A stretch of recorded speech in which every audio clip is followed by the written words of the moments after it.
పాలంపల్ల Dikshita Reddy YouTube channel. ఈరోజు మనం dry fruits laddu చేయబోతున్నాం అనమాట. మనం ఫస్ట్గా జీడిపప్పు తీసుకోవాలా, బాదం పప్పు, గుమ్మడికాయ పప్పు, వాటర్ మిలాన్ సీడ్స్, అలానే పిస్తా, మెయిన్గా డేట్స్, అలానే తెల్ల నువ్వులు, గసాలు, పప్పులు, పల్లీలు ఉంటాయి కదా, అవి వేయించి పెట్టుకోవాలి. పిస్తా జీడిపప్పు మనం ఇలా మొత్తము హాఫ్ చేసుకోవాలన్నమాట. దాన్ని మీకు ఇక్కడ కనిపిస్తుంది కదా, అలా చేసేసుకోవాలా. వేరుశనగ పప్పులు అనమాట. ఇట్లా మనం దూరగా వేయించుకొని ఇలా కట్ చేసుకోవాలి. ఎండి కొబ్బరి అనమాట. మనం దీన్ని తురుముకోవాలా. ఇదండి, ఇలా తురుముకోవాలన్నమాట. పెట్టుకోండి. ఇది హీట్ అయిన తర్వాత నెయ్యి వేయాలి. ఇక్కడ గీ వేసేసేయాలా. ప్యాన్లో గీ వేయాలన్నమాట. ఆ జీడిపప్పు మనము గోళంలో వేసేయాలన్నమాట.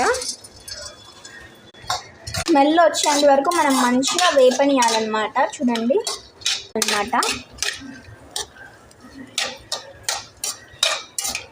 మనం బాగా మిక్స్ చేసేసుకోవాలి.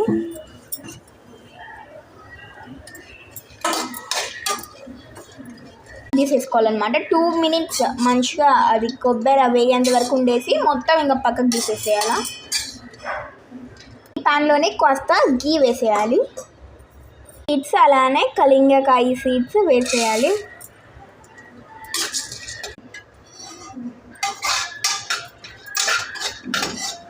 సరికి తెల్ల నువ్వులు వేసేయాలన్నమాట.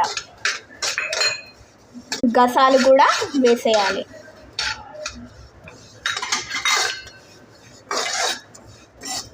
అన్నీ బాగా కలిసేంత వరకు మిక్స్ చేసుకోవాలి.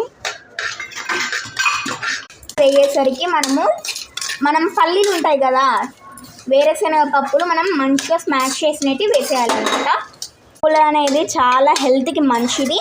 మీకు నచ్చకపోతే స్కిప్ చేయొచ్చు. పల్లీలు ఎవరు వేయరు, కానీ హెల్త్కి చాలా మంచిది.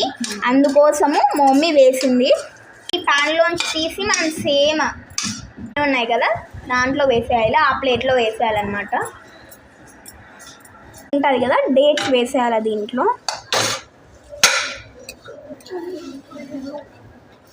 మేము సీడ్స్ లేకుండా ఉండేది తీసుకున్నామన్నమాట. మీరు కూడా తీసి వేసుకోవచ్చు. ఇలా మీరు హ్యాండ్తో ఇలా మొత్తము సపరేట్ చేసేసి కొంచెం మిక్స్ చేసేయాలా. గీ వేసేయాలా.